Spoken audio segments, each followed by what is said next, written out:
I didn't got the right information about what we were going to do in this very moment. I didn't know we should present kind of a historical thing about crystallography in Uruguay. However, in the IUCr meeting where we presented the country to become a member, we were not allowed to show this because there was no time. So I had it ready, 5 slides. And I will just finish with 2 slides from the unfinished presentation, which is a present of the Uruguayan community. First of all, Uruguay became a member of the IUCr thanks to the effort of what I would call the 100% of the community in Uruguay. And this is mostly 5 groups. We are a very small community. It's a small country.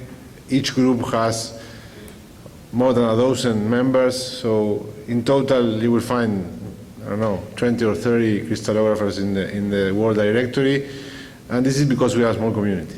But for us, becoming a member of the IUCr was a push and was sometimes setting an example for the young crystallographers that those of us who are already in the community pretend that all the country becomes a member of the community, that everyone can be a member of the community. So it's kind of a setting an example. So the 5 groups, sorry, are that of Professor Busquiazo, which is the chair of the National Committee of Crystallography.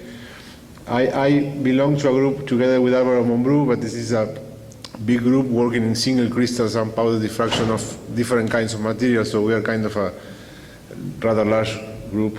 And then Daniel Ariosa is a physicist. He does mostly texture and powder diffraction, and he's at the School of Physics. Sorry, Busquiazo is protein crystallographer.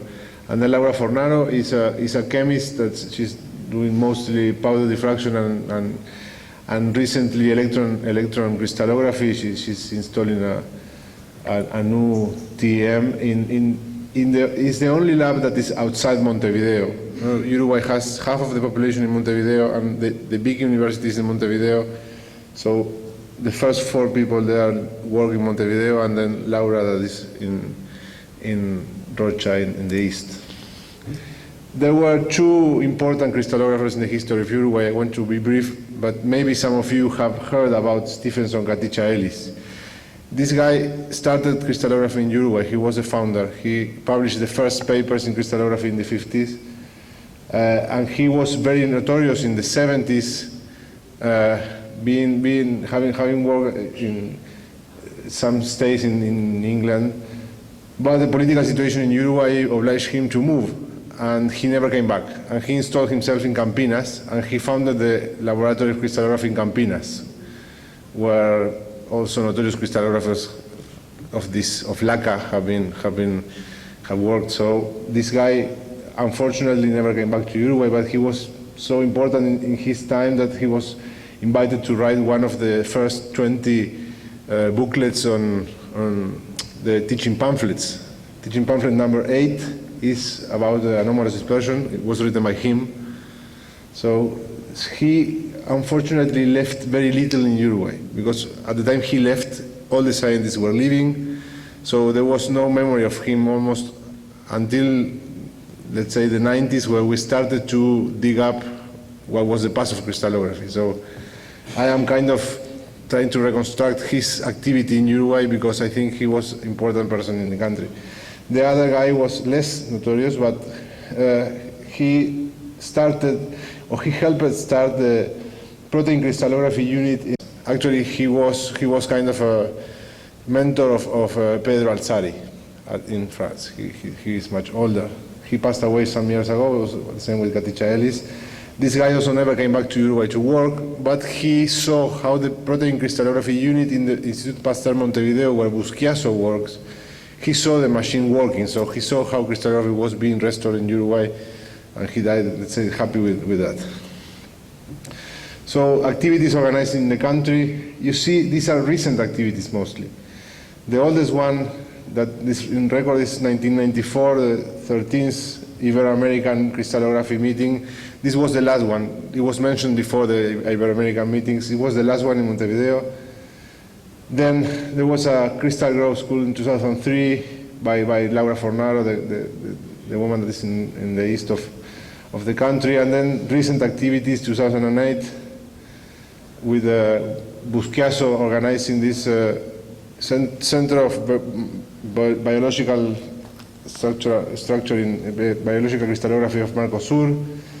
There was an International School of Fundamental Crystallography organized by the Matt Christ in Montevideo. That was me in the organizing committee. There was another workshop on protein crystallography, another 2 workshops. Actually, last week there was a workshop, the third of the list in protein crystallography held in Uruguay. It was last week. And then we were organizing the Open Lab last year. Of course, I was talking about that in my presentation. So this was held. Well, this was prepared for August last year. So it finished in August, and I will finish in a minute. There are these, as I tell you, 4 or 5 groups only, 4 or 5 labs. So it's a small community, but 100% of it is committed.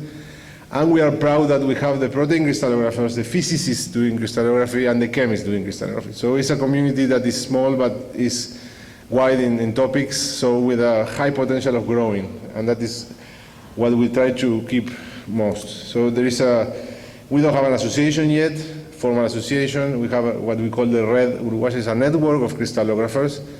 So this network of crystallographers organized the first crystallographic meeting. Let me show you. This was in the presentation that failed. Hopefully I will get to the last slide without failing now. So this meeting, organized in December last year, was it's really slow. This meeting, organized in December last year, was kind of just one-day meeting. We invited one crystallographer from Argentina to give the keynote lecture. This meeting was, let's say, also got all the participants from these groups, plus some people from geology that are not integrated still in the LACA, but are interested in I won't be able to show this. Okay, yes.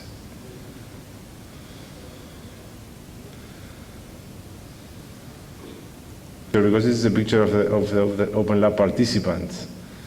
That would be very, very sad if I cannot show their faces, their happy faces. Because, of course, the same as in other Open Labs, everybody was very happy with the work they did. So, summary of this Open Lab was that the 13 people that went to the Open Lab took data with them, or the structure with them, to work with them. But they had also the opportunity to work on data from the company. Actually, we have one guy there from Colombia. Is in a postdoctoral stay in my lab at this moment after the Open Lab. So it was really very fruitful for all of us. And I had to mention that Bruker was huge in this Open Lab. I mean, they installed the machine in a record time. They help us, but they also took the stake. Yeah, I'm finishing, 1 minute.